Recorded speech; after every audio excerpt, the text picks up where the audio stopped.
34절까지 말씀 보겠습니다.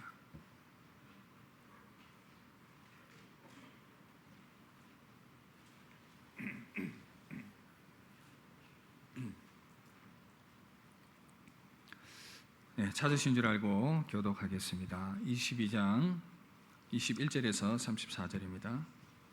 긴 내용인데 교독합니다. 르우벤 자손과 갓 자손과 므낫세 반지파가 이스라엘 천천의 수령들에게 대답하여 이르되, 전능하신 자 하나님 여호와, 전능하신 자 하나님 여호와께서 아시나니 이스라엘도 장치하리라.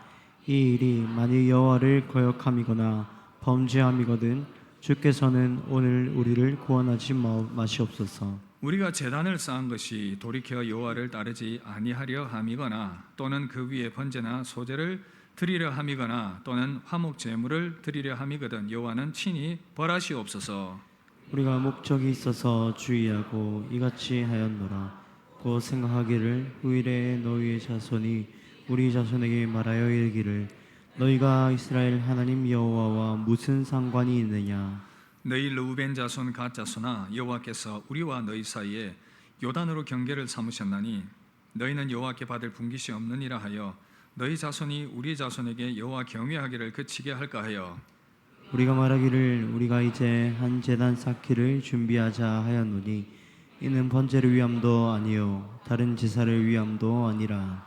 우리가 여호와 앞에서 우리의 번제와 우리의 다른 제사와 우리의 화목제로 섬기는 것을 우리와 너희 사이와 우리 후대 사이에 증거가 되게 할 뿐으로서 너희 자손들이 후일에 우리 자손들에게 이르기를 너희는 여호와께 받을 분깃이 없다 하지 못하게 하려 함이라.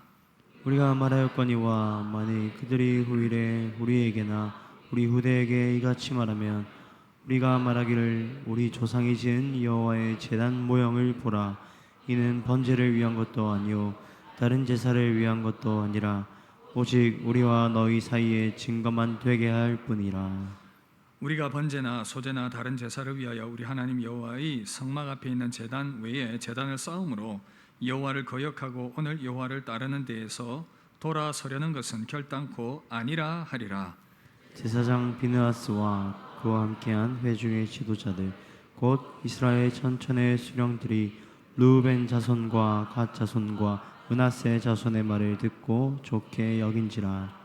제사장 엘라살의 아들 비느하스가 르우벤 자손과 갓 자손과 므낫세 자손에게 이르되 우리가 오늘 여호와께서 우리 중에 계신 줄을 아노니 이는 너희가 이 죄를 여호와께 범하지 아니하였음이니라. 너희가 이제 이스라엘 자손을 여호와의 손에서 건져내었느니라 하고. 제사장 엘라살의 아들 비느하스와 지도자들이 르우벤 자손과 갓 자손을 떠나 길르앗 땅에서 가나안 땅 이스라엘 자손에게 돌아와 그들에게 보고하매 그 일이 이스라엘 자손을 즐겁게 한지라. 이스라엘 자손이 하나님을 찬송하고 르우벤 자손과 갓 자손이 거주하는 땅에 가서 싸워 그것을 멸하자 하는 말을 다시는 하지 아니하였더라. 르우벤 자손과 갓 자손이 그 제단을 엣이라 불렀으니 우리 사이에 이 제단은 여호와께서 하나님이 되시는 증거라 함이었더라. 아멘. 네. 할렐루야. 긴 말씀이었습니다. 여호수아 말씀을 아직 끝내지 않아서 이 부분을 마무리를 하려고 하는데 오늘은 22장 말씀으로 오해와 갈등을 줄이는 법이라는 제목으로 하나님의 음성 듣는 시간 가지도록 하겠습니다. 우리가 살아가다 보면 오해할 일들이 참 많이 있지요. 그 오해 때문에 여러 갈등에 휘말리기도 합니다. 가정에서도 교회에서도 직장에서도 우리가 살아가는 사람들과의 관계 가운데에서 항상 이런 문제들이 발생할 소지가 있습니다. 그러나 그 가운데에서 이 모든 오해들을 줄여나가면서 갈등을 잘 풀어갈 때에 우리가 평안할 수 있고 그 안에서 우리가 즐겁게 우리의 삶을 살아갈 수가 있을 것입니다. 오늘 말씀 보니까 한 오해의 사건이 생겨나게 되었고 이것을 어떻게 해결하는지를 오늘 이 말씀이 우리에게 보여주고 있습니다. 여러분 아시는 것처럼 이제 가나안 땅을 정복을 했습니다. 가나안 땅이 이제 정복이 되었고 각 지파의 분배가 되었습니다. 그런데 지금 르우벤과 갓과 므낫세 반지파는 이미 요단 동쪽을 차지하고 있었습니다. 이 배경을 좀 살펴보시면 가나안 땅이 원래 요단강을 경계로 서쪽과 동쪽으로 나누어져 있었는데 정복을 할 때 이 동쪽으로 들어가게 됩니다. 그래서 이 동쪽 땅을 먼저 점령을 하고 이제 서쪽이 이제 본토가 있는 것이죠. 그런데 이 동쪽에 이르러 보니 이 땅이 너무 좋아 보이는 겁니다. 목초지도 좋고 여러 윤택한 그런 이 좋은 땅, 여러 이 장점들이 많은 땅이어 가지고 이 땅을 탐내었던 세 지파가 있었죠. 오늘 말씀 보니까 이 르우벤, 갓, 므낫세 반지파입니다. 그래서 이들이 이 땅이 참 보기 좋고 살기 좋으니 이곳에 머무르겠다고 얘기를 합니다. 아직 서쪽 이 본토 전쟁을 치르지 않은 상황에서 먼저 거기에 정착하겠다고 하니 여호수아가 그러면 조건을 내겁니다. 그건 좋은데 전쟁을 할 때에 함께 동참을 해서 이 전쟁이 마무리가 되고 나면 너희들이 돌아가도 좋다. 이제 거기에 동의를 했고 전쟁이 다 마무리가 되었습니다. 이제 이 동편 땅을 차지했던 세 지파가 돌아가게 되죠. 그러면서 여호수아는 이들에게 축복을 합니다. 가서 잘 살아라. 믿음대로 잘 살고 여러 많은 전리품들과 이런 것들을 챙겨가서 나누도록 해라. 그리고는 이제 동편으로 돌아갔습니다. 그런데 여기서 문제가 생겨나는데 돌아간 이후에 이 동편 지파 사람들이 거기에 큰 제단을 하나 쌓게 되었습니다. 그 제단이 화근이 되었는데 이 제단을 보고 다른 이 서쪽에 정착했던 지파들이 우상을 위한 제단으로 착각을 했던 것입니다. 10절 보시면 르우벤과 므낫세 반지파가 가나안 땅 요단 언덕가에 이르자 거기서 요단가에 제단을 쌓았는데 보기에 큰 제단이었더라. 이 예배는 장막에서 길갈에 있는 장막에서 드려야 하는데 또 다른 제단을 세운 것을 보고는 이 상황들이 결국은 우상 숭배를 위한 것이다 이런 생각을 하게 되었습니다. 다른 지파들이 문제의 상황이 심각해졌습니다. 그리고는 이스라엘 자손들이 함께 모여서 이 전쟁을 치르려고 하는 그런 위기의 상황에 놓이게 되었습니다. 우상 숭배하는 것에 대해서 벌을 해야 되겠다. 그리고는 이제 함께 모였습니다. 모여서 전쟁을 하기 전에 그래도 상황 파악을 해야 되지 않겠느냐. 대표를 보냅니다. 가서 이야기를 합니다. 야, 너희들 알지 못하느냐? 우리가 이전에 모압 땅에서 하나님께 우상에게 절을 하고 거기서 음행하는 것을 통해서 얼마나 많은 사람들이 우리 민족들이 죽임을 당했냐. 그 벌로서 하나님께서 우리에게 벌을 내리셨고 아간의 그 죄 때문에 우리가 전쟁에서 패배했던 그런 아픈 기억들이 있는데 왜 이렇게 또 너희들이 우상 제단을 쌓아서 우리를 힘들게 만드느냐. 그렇게 막 이야기를 했습니다. 그러자 이 이야기를 들었던 세 지파들이 얘기를 합니다. 오해하지 마십시오. 그런 것이 아니었습니다. 사실은 요단강을 경계로 우리가 떨어져 살아가게 되기 때문에 앞으로 시간이 흐르면 우리가 이 이스라엘의 한 민족이라는 것을 잊어버리고 이 서쪽 사람들이 우리를 같은 민족으로 대우하지 않을 가능성이 있고 후대에도 믿음이 전수되지 않을 위험이 있기 때문에 우리는 이렇게 하나님의 제단을 쌓아서 우리도 한 민족이라는 것을 보여주려고 했던 것 뿐입니다. 절대 여기서 우리가 제사를 드린다든지 뭘 여기서 우상 숭배를 한다든지 그런 것이 아닙니다. 우리의 의도를 이해해 주십시오. 그렇게 설명을 했습니다. 이야기를 들었던 이제 대표들은 충분히 납득이 되었습니다. 왜 그 제단을 쌓았고 그 의미가 무엇인지 이해가 되자 모든 갈등들이 풀어지고 해소가 된 그런 내용이 오늘 말씀의 내용인 것입니다. 여러분, 우리가 참 모두가 다 공통적으로 가지고 있는 것은 주님을 향한 사랑입니다. 가정에서도 교회에서도 참 우리가 주님 사랑합니다 이 고백을 가지고 있는데 가족들을 사랑하는 마음, 성도들을 사랑하는 마음들을 가지고 있는데 이 마음들이 펼쳐지게 될 때에, 표현되어질 때에 그 방법과 그 모든 이 과정들이 또한 중요합니다. 오해를 사지 않아야 한다는 것이죠.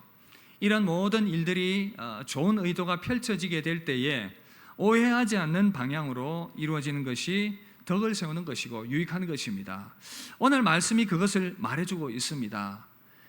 하필 이 많은 말씀 중에 이 말씀이 이 내용이 등장하는 이유가 그겁니다. 믿음의 공동체로 가정이 세워지지만 얼마든지 이러한 오해의 문제의 상황은 발생할 수 있다는 것입니다. 그러므로 이 시대를 살아가고 있는 우리들도 이 말씀을 통해서 교훈을 받고 경계를 받아야 할 것입니다.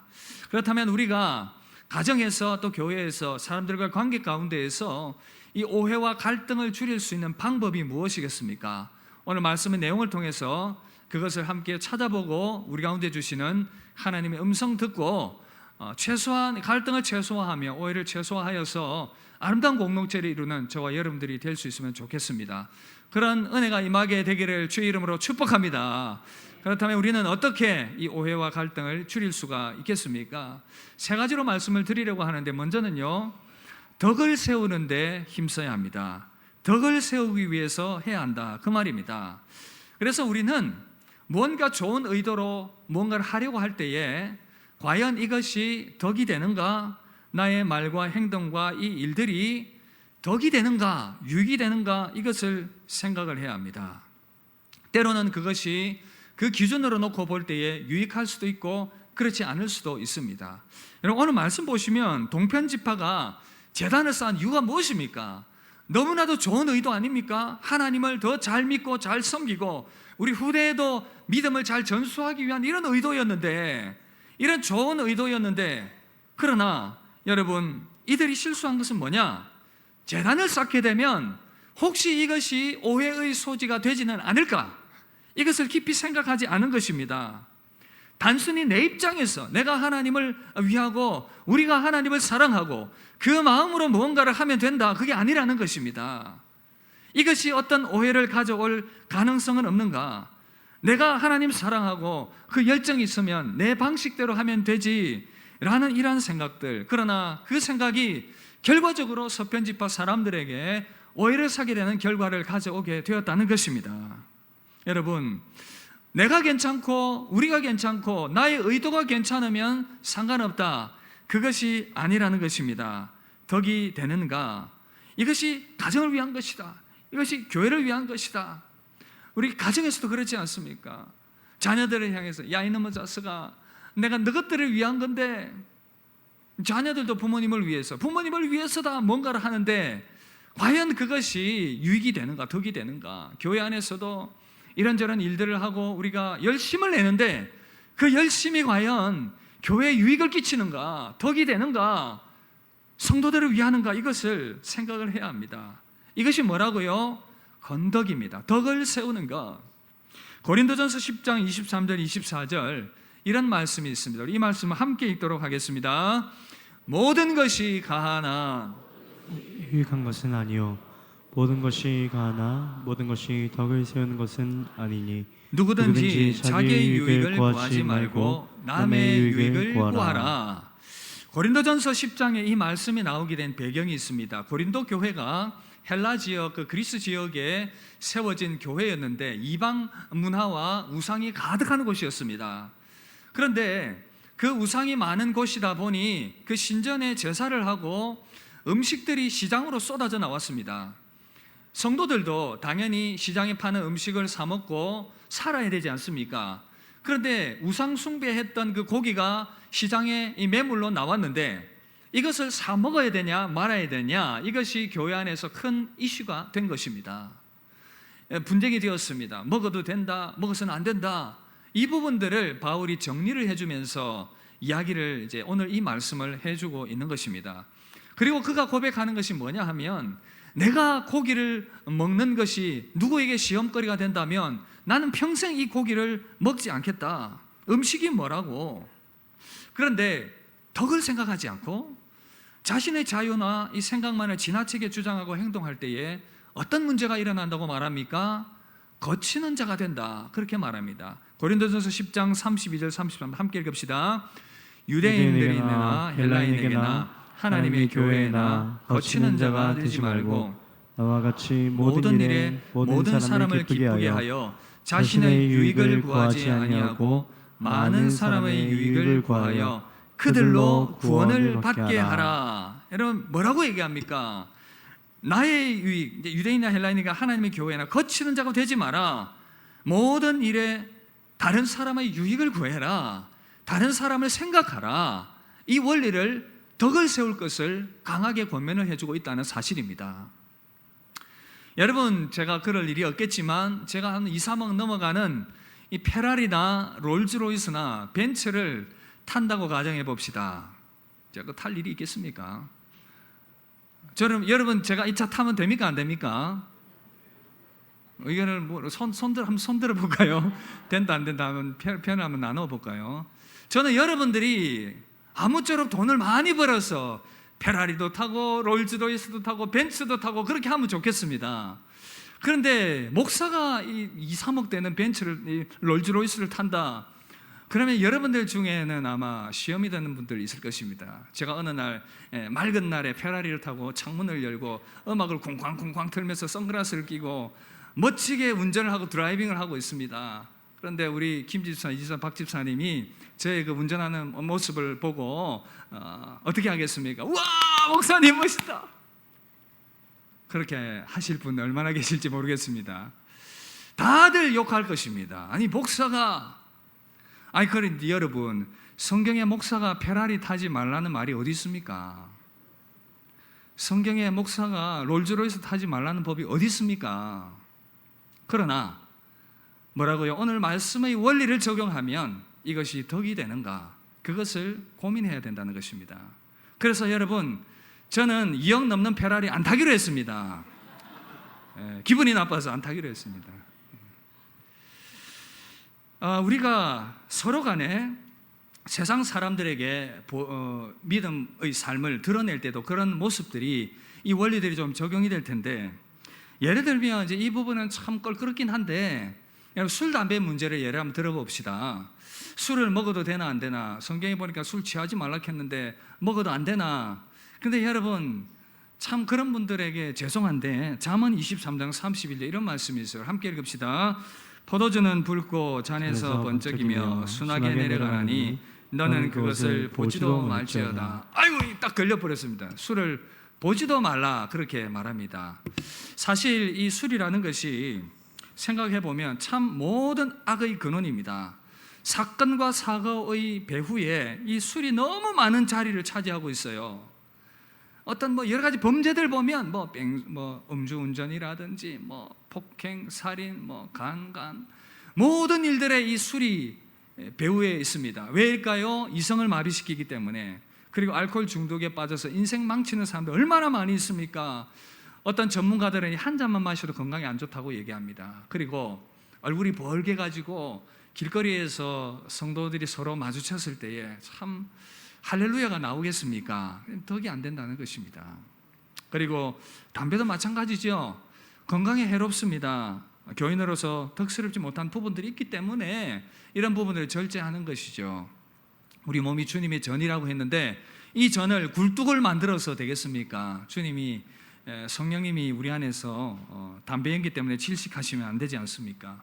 비유적인 이야기인데, 여러분, 그래서 이 양심은 나를 위한 양심이 아니라 뭐라고요? 타인을 위한 양심이고, 또한 나의 모든 행동과 말이 다른 사람들에게 덕이 되는가 유익이 되는가, 이것을 항상 생각하실 수 있기를 바랍니다. 사랑하는 성도 여러분, 이건 가족을 위한 것이야, 이건 교회를 위한 것이야 라고 생각하기 전에 덕을 세울 수 있는가, 이것을 꼭 한번 생각해 보시길 바랍니다.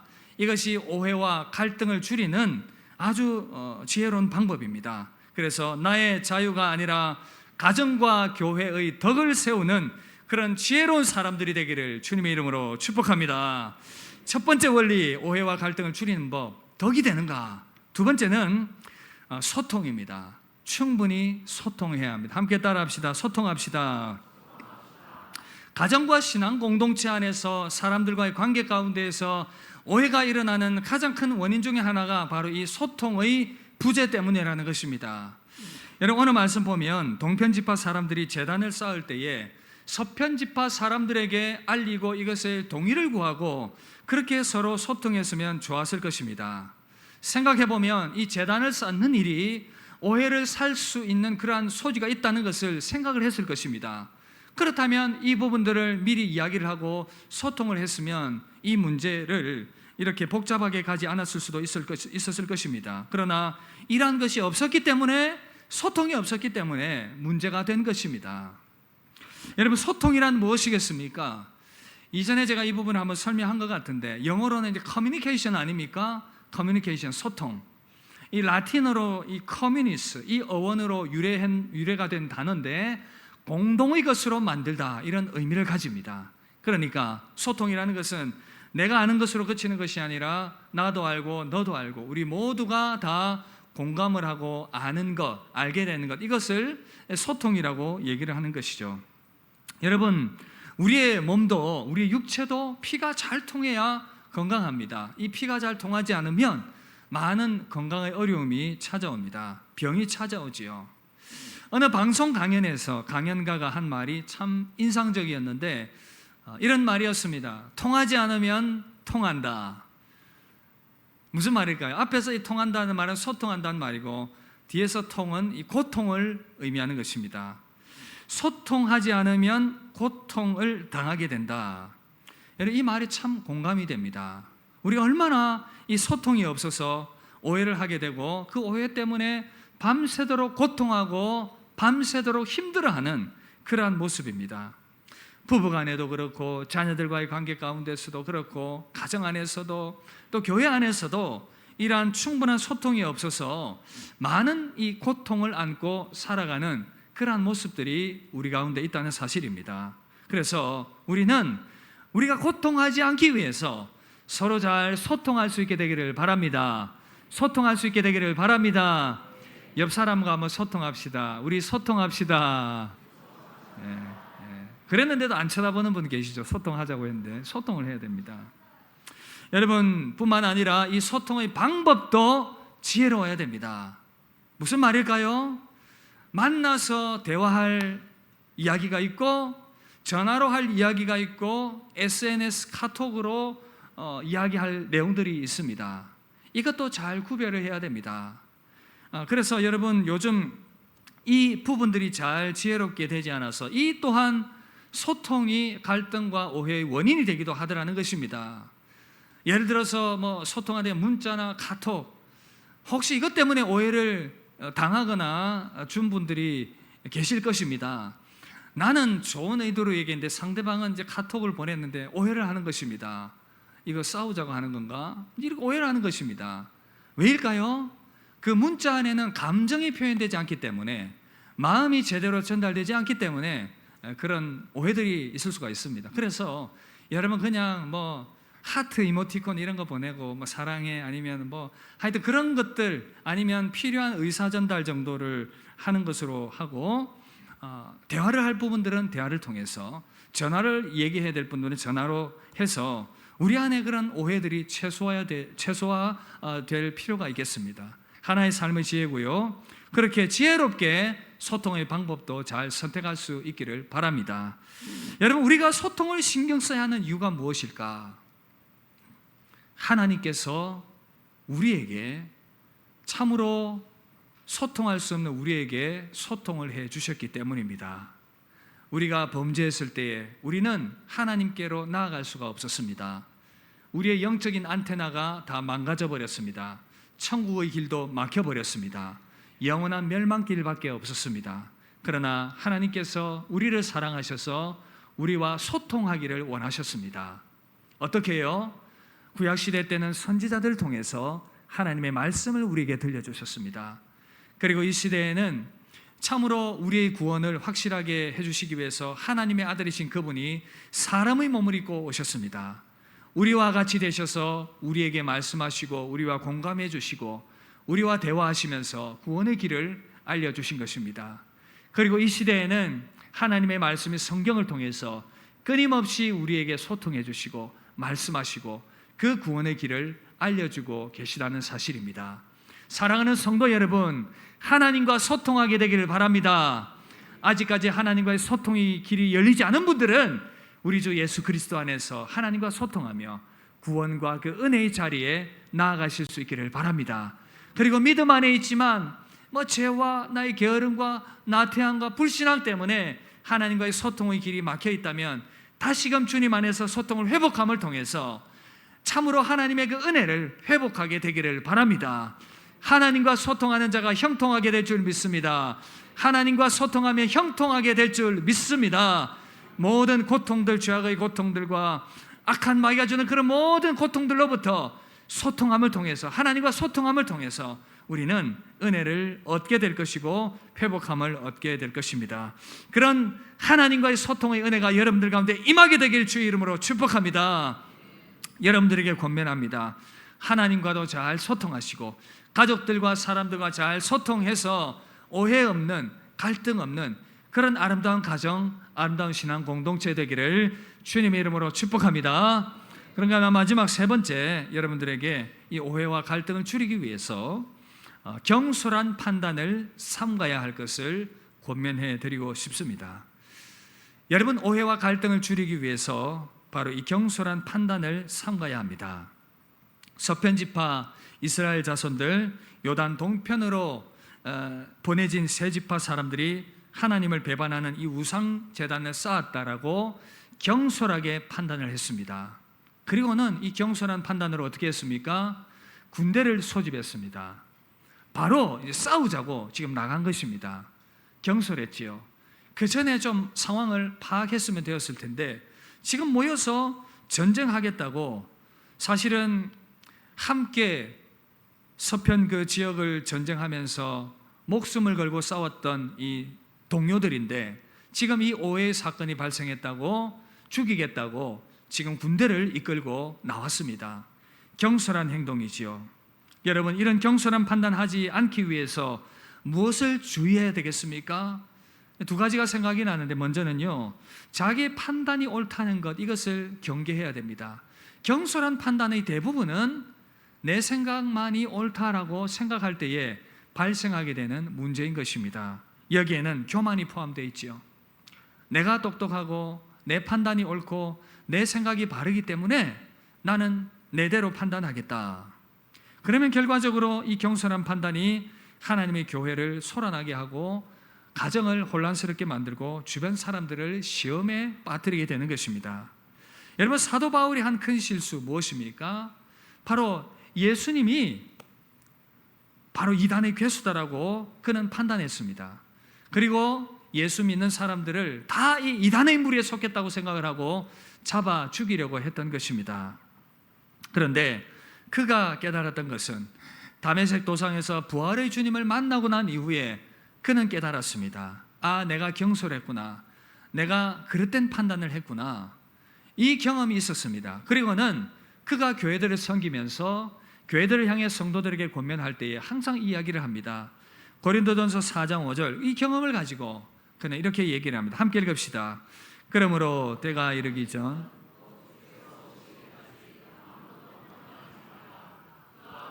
감추인 것들을 드러내고 마음의 뜻을 나타내시리니 그때 각 사람에게 하나님으로부터 칭찬이 있으리라. 바울은 자기가 이 선입견으로, 이 경솔함으로 정말 실수를 했기 때문에 교인들에게 권면을 합니다. 너희들 그러지 마라. 경솔하게 판단하지 마라. 주님이 알아서 하실 것이다. 바울은 깨달았습니다. 이런 모든 상황들이 참으로 후회할 일이라는 것, 그리고 이 모든 것들이 거치게 하는 그러한 이유가 된다는 것. 여러분, 서로 경솔하게 판단하지 말고 서로 존중할 수 있기를 바랍니다. 이 존중은 그러나 진리 안에서 존중이겠죠. 진리에서 벗어나서 상대방의 관점을 받아들이는 것은 이제 위험한 것입니다. 예를 들어서 동성애를 우리가 받아들일 수가 없지요. 성경이 그것을 금하고 있기 때문에 그 사람들을 불쌍히 여기고 이해할 수는 있지만 그러나 그 관점을 받아들일 수는 없는 것입니다. 그런가 하면 예수님 외에 다른 곳에 진리가 있다라고 말한다면 이것은 말이 안 되는 얘기죠. 받아들일 수가 없습니다. 그러나 복음 안에서라면, 진리 안에서라면 우리는 관용하고 이해하는 것입니다. 영어 우리 이해하다라가 understand 아닙니까? 이 understand, 아래에 서서 바라보다, 아래에 서다, 다른 사람보다 내가 낮게 서서 상대방을 이해하면 많은 부분들이 이해가 된다는 것입니다. 사랑하는 성도 여러분, 경솔한 판단을 삼가시길 바랍니다. 무엇보다도 뭐라고요? 나의 교만한 생각은 낮추고 겸손함으로 상대방을 이해하면서 우리가 이 경솔함을 피해야 되겠습니다. 그런가 하면 또 우리가 이 경솔함을 피하기 위해서는 상황 판단을 잘해야 됩니다. 상황을 잘 파악을 해야 된다, 그 말입니다. 결국은 이 상황 파악을 하지 못해서 많은 실수를 하게 되는데, 서편지파는 이 상황 파악하지 않고 무조건 싸우겠다, 그렇게 덤볐습니다. 경솔한 판단 때문에 큰일 당할 뻔했습니다. 그러나 그 이후에 그나마 잘한 것은 상황 파악을 위해서 노력을 했다는 것입니다. 전쟁하려고 모였지만 그러나 사절을 보내어서 상황 파악을 했습니다. 그리고는 이제 이해가 되었기 때문에 이 문제가 해소가 된 것입니다. 얼마나 많은 경우에 경솔하게 판단하고 문제를 더 키우게 되는 그런 상황들을 우리가 경험하게 되는지 모릅니다. 여러분, 한 이야기입니다. 알렉산더 대왕이 친구에게 잘 훈련된 사냥개 2마리를 선물로 받았습니다. 이 알렉산더 대왕이 사냥을 참 좋아하는데 사냥개를 선물 받으니 기뻤습니다. 그리고는 이 개를 데리고 나가서 실습을 해봅니다. 사냥터에 나갔더니 토끼가 막 도망가고 있습니다. 그런데 이 사냥개들이 꼼짝하지 않고 그 자리에 가만히 있는 것입니다. 참 속상했습니다. 아니, 이 사냥개라고 선물 받았는데 아무것도 안 하고 가만히 있네. 화가 난 알렉산더는 그만 이 사냥개를 총으로 쏘아서 죽여버리고 말았습니다. 그리고는 이제 어느 날 친구를, 그 개를 선물로 준 친구를 만났습니다. 그리고 친구에게 얘기합니다. 아니, 이보게 자네가 나한테 준 그 사냥개 아무짝에도 쓸모가 없더구만. 사냥을 하러 나갔는데 토끼를 쳐다보고는 아무것도 하지 않고 가만히 있는 거야. 내가 얼마나 화가 나든지 개들을 그냥 쏴서 죽여버렸어. 이 이야기를 들은 친구가 말합니다. 아니, 왜 그렇게 하셨습니까? 그 사냥개들은 정말 잘 훈련된 개들인데 토끼를 잡는 것이 아니라 사자나 혹은 호랑이가 나타나면 이들을 사냥하는 데 큰 도움이 되는 너무나도 잘 훈련된 사냥개였습니다. 왜 그렇게 성급하게 죽였습니까? 이 말을 듣고 알렉산더는 크게 후회를 했다고 합니다. 여러분, 우리가 가정에서도, 부부간에, 자녀간에, 직장에서도, 교회 안에서도 충분히 상황을 파악하지 않고 경솔하게 판단하고 행동해서 얼마나 많이 사람들에게 상처를 주고 또 상처를 받으며 살아왔습니까? 여러분, 이런 실수를 하지 않기 위해서 우리는 충분히 대화를 해야 합니다. 자녀들과도 대화하고 부부간에도 대화하고 교회 안에서도 형제 자매들과도 대화하면서 어떤 이유인지 그것을 충분히 이해를 해야 됩니다. 들어봐야 됩니다. 그리고 난 이후에 판단을 해도 늦지 않습니다. 그러나 그 가운데서 주고받은 상처가 있다면 진정성 있는 회개와 또 사과가 필요할 수도 있겠지요. 여러분, 성경에 보면 참 이 오해를 당한 분들이 많이 있는데 오늘 말씀에 보니까 참 이 오해의 상황들, 그리고 또 성경에 보면 이 다윗이 그 억울함을 당해서 마음이 참 힘들어했던 것을 보게 됩니다. 여러분, 다윗을 보시면 참 이 사울의 경솔한 판단 때문에 많은 어려움들을 당했는데 사울이 참 다윗을 많이 오해를 했습니다. 골리앗을 죽이자 이 사람들이 다윗을 칭찬합니다. 그리고는 사울이 다윗을 나쁘게 생각을 하죠. 제가 지금 나에게 어떤 반역을 할지 모른다, 이런 오해를 합니다. 그리고는 다윗은 그저 충성했을 뿐인데 사울이 또 오해를 해서 한 번은 또 블레셋 사람 이 100명의 포피를 가져오라고 말했을 때에 그저 다윗은 충성된 마음으로 그 일을 감당했습니다. 그는 충성된 신하였습니다. 최선을 다해서 사울을 섬겼습니다. 그런데 어느 날 또 이 사울이 손에 단창을 가지고 다윗을 찔러 죽이려고 합니다. 또 이것을 피했습니다. 어느 날은 암살자를 보내서 다윗을 암살하려고 합니다. 이 모든 일들을 경험하면서 다윗은 너무 억울했습니다. 내가 왜 이 억울함을 당해야 하는가? 그리고는 이 사울의 아들 요나단, 친구지요, 요나단에게 이렇게 말합니다. 사무엘상 20장 1절 보시면 다윗이 라마 나요스에서 도망하여 요나단에게 이르되 내가 무엇을 하였으며 내 죄악이 무엇이며 내 아버지 앞에서 내 죄가 무엇이기에 그가 내 생명을 찾느냐? 내가 억울해 죽겠다는 것입니다. 내가 잘못한 게 뭐가 있냐고. 이 사울의 경솔한 이 판단과 생각, 오해 때문에 이 많은 어려움을 당했습니다. 그러나 하나님께서 다윗의 그 모든 억울함들을 풀어주시고 그를 위로해 주셨고 그를 회복시켜 주셨습니다. 사울의 모든 악행을 갚아주셨습니다. 사랑하는 여러분, 오늘 이 예배의 자리에 나오면서 혹시 오해나 여러 이유들로 말미암아 아픔과 상처를 당하신 분이 있습니까? 하나님께서 여러분들을 위로하실 것입니다. 하나님께서 여러분들의 마음을 헤아리실 것입니다. 하나님께서 여러분들을 풀어주시고 그 모든 오해 가운데서 바르게 하시고 갚아주실 것입니다. 하나님께 맡기시고 하나님으로부터 오는 그 위로와 평강을 누리게 되기를 주님의 이름으로 축복합니다. 여러분, 오늘 이 말씀 다시 한 번 더 정리하며 말씀을 마무리하려고 합니다. 우리가 살아가다 보면 가정에서도 교회에서도 사회에서도 참 많은 오해와 이 갈등을 경험하게 됩니다. 특별히 신앙 공동체 안에서 그런 일들이 일어날 수가 있습니다. 저도 여러분들을 만나서 이야기를 듣다 보면 참 이런저런 오해 때문에 힘들어하시는 분들을 만나게 됩니다. 여러분, 그러므로 우리가 이 모든 상황들 가운데에서 오해와 갈등을 최소화하기 위해서 오늘 이 말씀을 좀 잘 적용을 할 수 있기를 바랍니다. 여러분, 교회의 덕, 가정의 덕, 무엇이 유익인지를 생각을 하실 수 있기를 바랍니다. 그리고 오해가 없도록 충분히 소통하실 수 있기를 바랍니다. 그리고 겸손하게 판단해서 이 겸손한 판단 때문에 서로가 상처를 주고받게 되는 일이 없도록 지혜롭게 나의 교만함을 내려놓고 상황을 충분히 파악하면서 이 겸손한 판단을 줄여나갈 수 있기를 바랍니다. 여러분, 우리가 왜 이런 노력을 해야 되겠습니까? 우리가 왜 이렇게 해야 되겠습니까? 참으로 하나님께서 우리의 가정을 향하신, 교회를 향하신 그 뜻과 계획들을 잘 이루어가기 위함인 것입니다.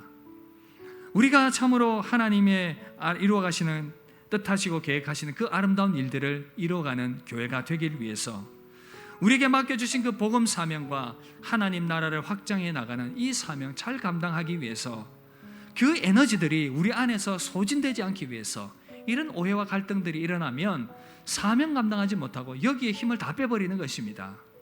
그래서 우리는 이 모든 일들을 최소화하면서 하나님께서 가정을 향하신, 교회를 향하신 그 뜻들을 잘 이루어갈 수 있도록 하기 위해서 우리는 노력해야 할 것입니다.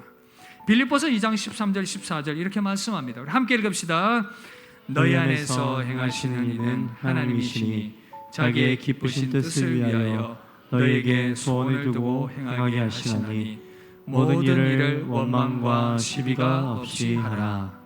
여러분, 하나님께서 우리 마음을 알고 계세요.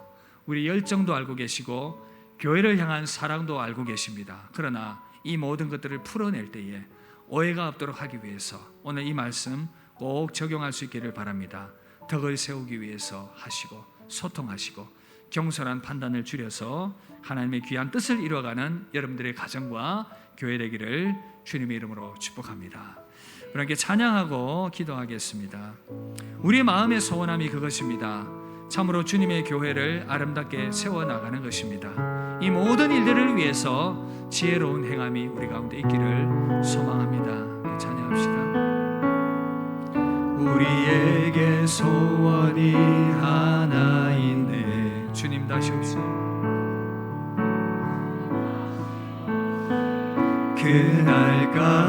그날까지 우리 가슴에 새긴 주의 십자가 사랑 나의 교회를 사랑케 하네. 주의 교회를 향한 우리 마음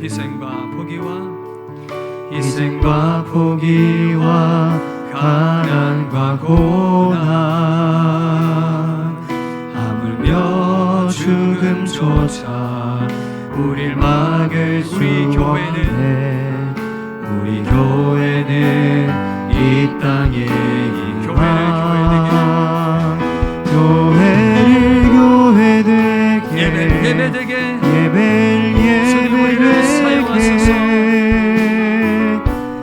우릴 사용하소서. 진정한 부흥의 날 오늘 임하도록 우릴 사용하소서. 교회를 교회 되게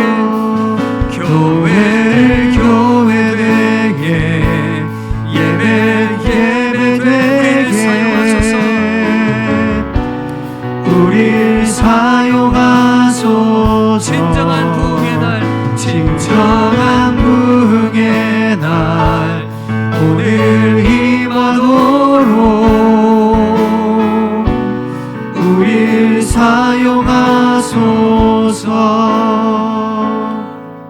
사랑하는 성도 여러분, 우리 이 시간 합심해서 한번 기도할 때에 우리가 찬양했던 것처럼 교회를 교회되게, 예배를 예배되게 우리를 사용하소서. 참 이렇게 아름답게 쓰임받기 위해서 우리 모든 사역의 실천적인 부분에서, 삶의 실천적인 영역에서 오늘 이 말씀이 꼭 적용될 수 있기를 바랍니다. 우리 모두가 다 교회를 사랑합니다. 가정을 사랑합니다. 그러나 그 모든 행동들과 말들, 교회를 사랑하는 그 말과 행동들, 어떤 일들이 덕을 세우는데 유익한가, 이것을 꼭 고민하시고 생각하시길 바랍니다. 그럴 때에 오해와 갈등을 줄일 수가 있습니다. 그런가 하면 충분히 소통합시다. 경솔히 판단하지 말고 충분히 말을 듣고 소통하며 대화하는 것을 통해서 오해를 줄여나가야 되겠습니다. 그리고 우리가 섣불리 판단하는 그 교만한 마음들 내려놓게 하시고 참으로 겸손한 마음으로 서로를 이해하는 그러한 마음 가운데 나아가야 되겠습니다. 우리가 이 말씀 적용합시다. 하나님, 내가 이 말씀들이 실천되어지길 원합니다. 그리하여서 아름다운 신앙 공동체 가정을 세워가길 원합니다. 그리하여 화평한 가정, 화평한 교회, 화평한 공동체 되길 소원하오니 하나님이여, 이 말씀 내가 잘 적용할 수 있도록 인도하여 주시옵소서. 우리 이 말씀 붙들고 우리 합심해서 한번 기도하도록 하겠습니다. 기도하겠습니다. 하나님 아버지, 그렇습니다.